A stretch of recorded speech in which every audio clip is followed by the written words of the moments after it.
Okay, so what is a virtual machine? This is something that I mentioned in the previous video, but it is important for us to fully understand what it is. I can just give you a definition and say virtual machine is a machine within our physical computer that is using its hardware resources. But for most of you, this will be a new term that you haven't really encountered before. So I would like to explain it furthermore for you, as well as mention why are we going to use it. Let me start like this.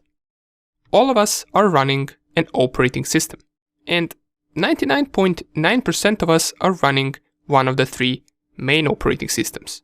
You either have Windows, Mac OS, or Linux. Most of you will have Windows or Mac OS. I doubt anyone will be running Linux, but nonetheless, these are the three main ones. But what if we wanted to run two different operating systems on the same machine? Can we do that?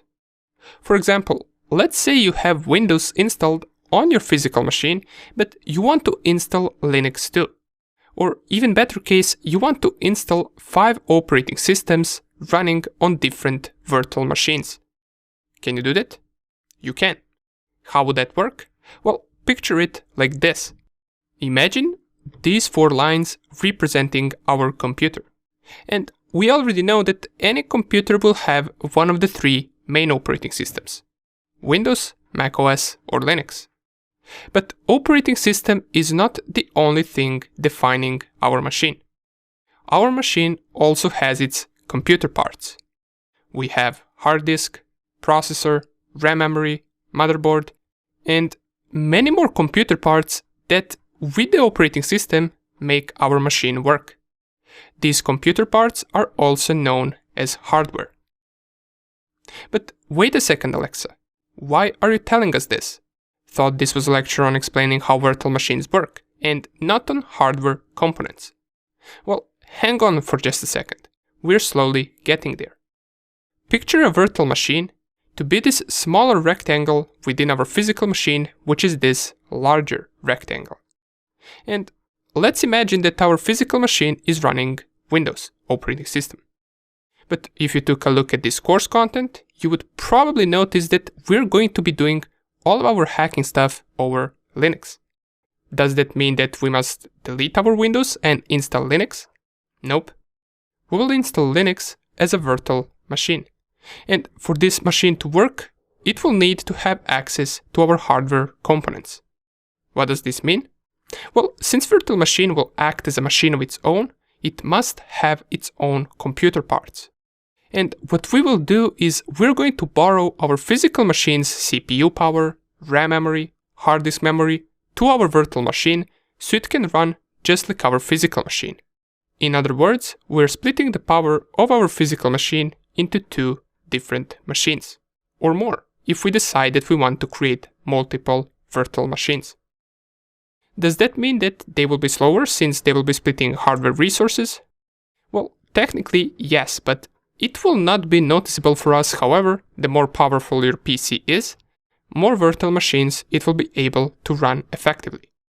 Another important thing is that once you shut down your virtual machine, all of the hardware resources used by it will get freed back for your physical machine to use.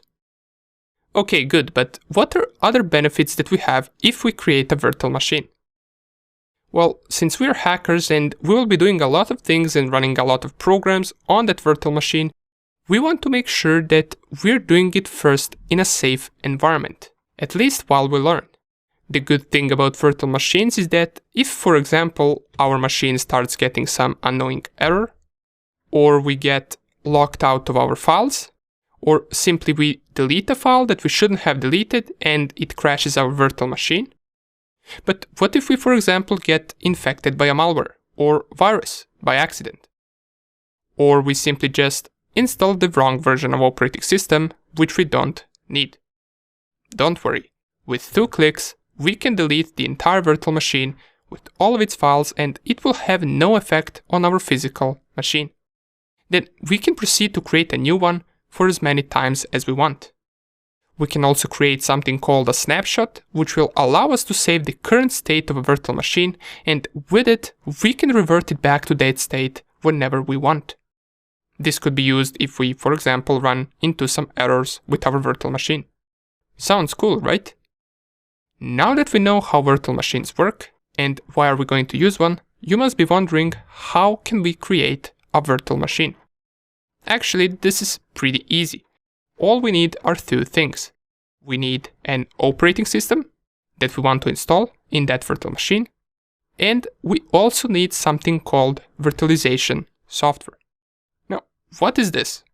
Even though it sounds harsh saying virtualization software, what it essentially is a program that will allow our physical machine to borrow hardware components to our virtual machine.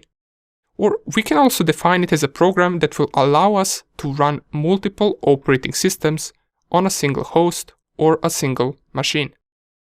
So with these two combined, we can create our virtual machine, and in the next few lectures, we're going to see exactly how to do that. See you there.